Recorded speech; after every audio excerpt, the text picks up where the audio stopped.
Morning and welcome to Heartland Dual Sport. As you can see, that's a ginormous cat.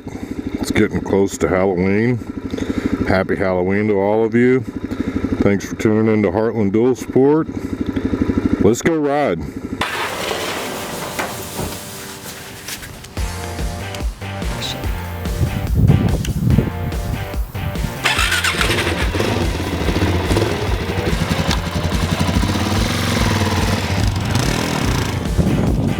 I can remember when I was a young man, it doesn't matter, it's been a while back. When I was a young man, I went to an interview on a job that I was applying for, and I'll never forget a couple of the questions that were asked during that interview. One of them being, tell us about your qualities and why you believe this position would be a good fit for you and us. You know,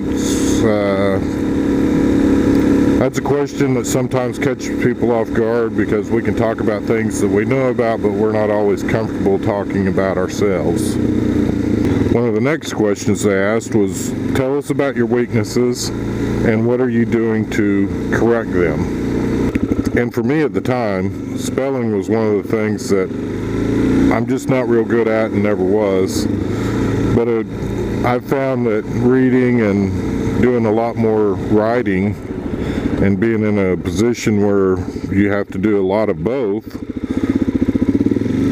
that helped with my spelling. But for today, the question is, if I was going to reword the question for today being Halloween, I think this is the best one, and it's what are your fears and how are you addressing them or combating them, or what are you doing to face your fears? So today's topic I'm going to talk about is one of my personal fears and what I've been doing to improve that fear or get over that fear. And I can tell you from growing up outdoors, spending a lot of time hunting and fishing, being out in the woods, the lakes, and out in the woods and whatnot, snakes have always been a huge fear of mine. I can tell you my wife, she's deathly afraid of spiders, and with today being Halloween, I just figure this would be a great topic to go over on facing your fears. And what are you doing to correct them? So anyhow, when I was probably 4 or 5 years old, my dad and I was out somewhere. We found a snake. It was a little bitty ribbon snake. The ribbon snake is not a dangerous snake by any means, but by the time my dad got done explaining to me about the head and how flexible it is, and showed me that it could reach around and still try to bite you and whatever, I don't know, I'm sure his intention was probably that I needed to be cautious around snakes, but all he truly did was just scare the dog doo out of me.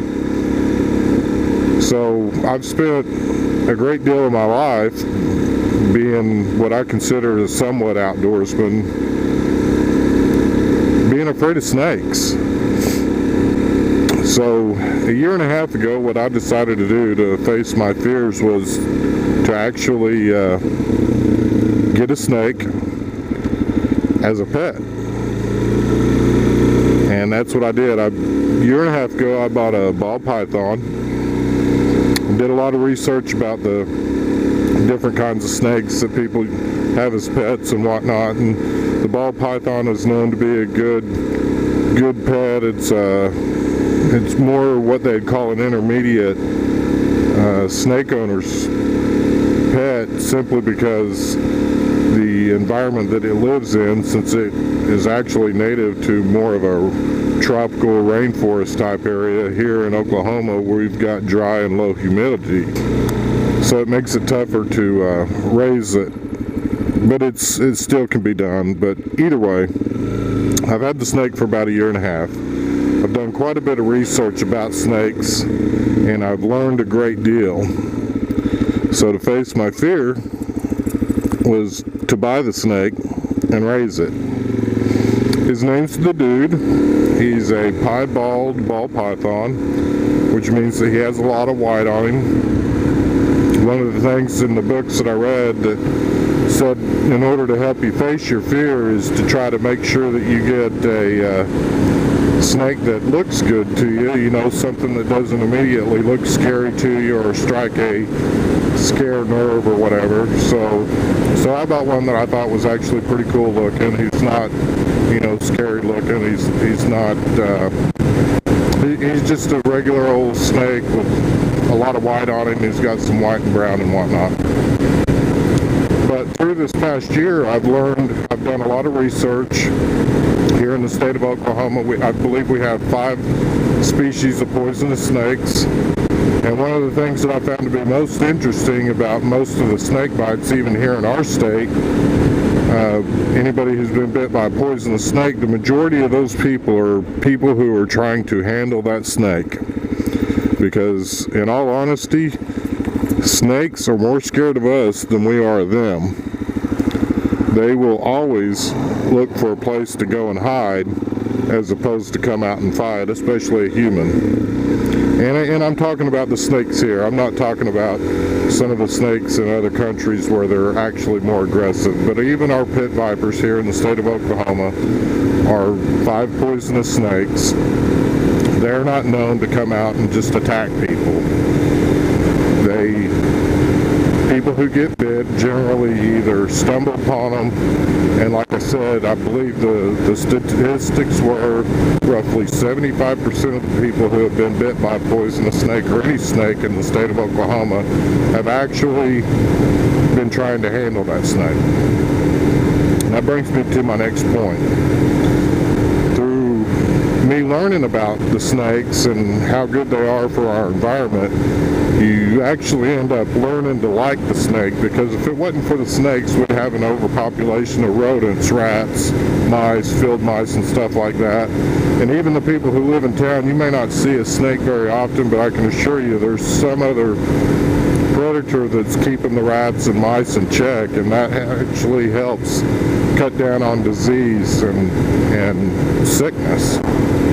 So whether we like the snake or not, he's good for our environment, and he helps keep us safer by keeping us well, by getting rid of problems that we don't really want in our house or to deal with. So they're actually very eco-environment friendly. They may not necessarily be friendly to people, but we definitely, I would hate to think of living in a society where you didn't have snakes. I think that'd be pretty scary.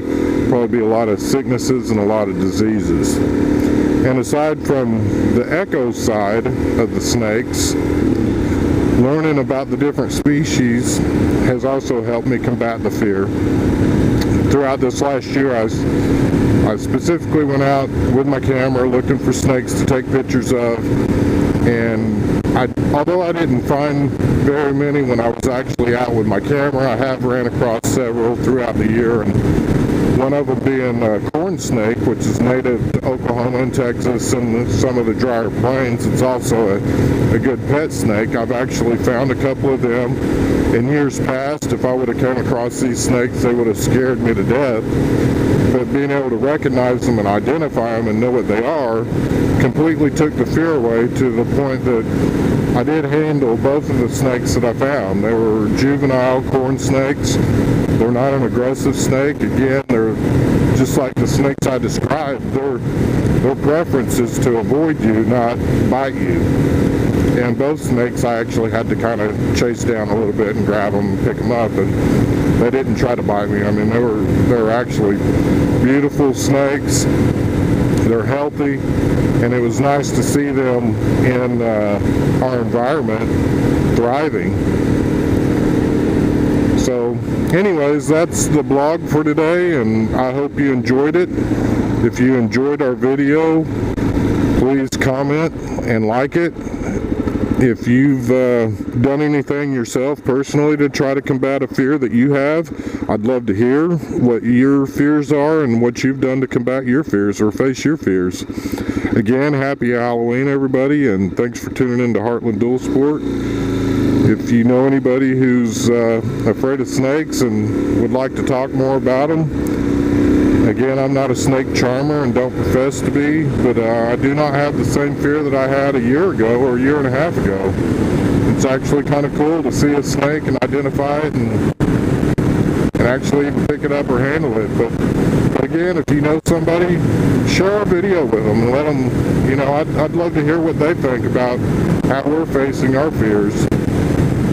Thanks again for tuning into Heartland Dual Sport, and have a blessed week, and be safe as you're out trick-or-treating tonight, and tell the kids I said hello.